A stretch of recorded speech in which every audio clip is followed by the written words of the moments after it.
السلام علیکم. میرا نام ڈاکٹر نوید احمد شیخ ہے اور کچھ 3-4 دنوں سے ایک ویڈیو آپ کے سامنے آئی ہوگی جس کے اندر سندھی جوان ایک کاکا جو لڑکا ہے اس کو قتل کر دیا جاتا ہے اور اس کی لاش اٹھا کر ان کے جو گھر والے ہیں انہوں نے احتجاج کیا اور اس کے بعد پھر ہمارے پٹھان بھائیوں نے بھی اس کا رد عمل دیا اور اس کے رد عمل کے اندر ہمارے سندھیوں نے لوگوں کے کاروبار پٹھان بھائیوں کے کاروبار بند کروائے اور پھر ہمارے پٹھانوں نے ہمارے سندھی بھائیوں کے ساتھ جو ہے اس کا رد عمل دیا. تو اب بات یہاں آتی ہے کہ اس لسانیت کو اور اس قصے کی آڑ میں اپنی مکروہ اور ناجائز جو خواہشات ہیں اس کو پورا کرنے کے لیے سندھی اور پٹھانوں کا استعمال کیا جا رہا ہے.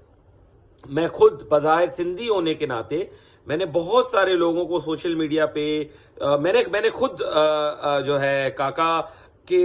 فیور میں اپنا پوسٹ لگائی تھی اور اس کا ہرگز بھی یہ مطلب نہیں تھا کہ میں پٹھان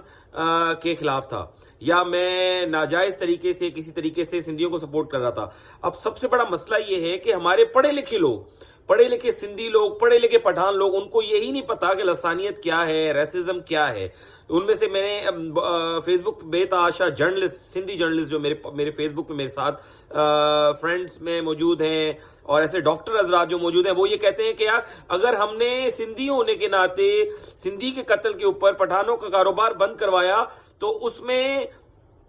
کیا لسانیت ہے. اور اس کے علاوہ پھر انہوں نے پٹھان بھائیوں کے ٹرانسپورٹ کے کاروبار پہ چلے گئے اور اس پہ انہوں نے یہ کہا کہ اگر ہم نے وہ بند کروایا تو اس پہ بھی کیا لسانی. تو سب سے پہلے تو آپ یہ اپنے ذہن میں رکھیں کہ اگر کسی بھی رنگ و نسل، ذات پات یا اس کے بلوچی، پنجابی، سندھی، مہاجر، اردو اسپیکر یا کوئی بھی ذات یا زبان یا رنگ و نسل رکھنے کی وجہ سے اگر آپ کسی کو فیور دیں یا اس کے اگینسٹ جائیں تو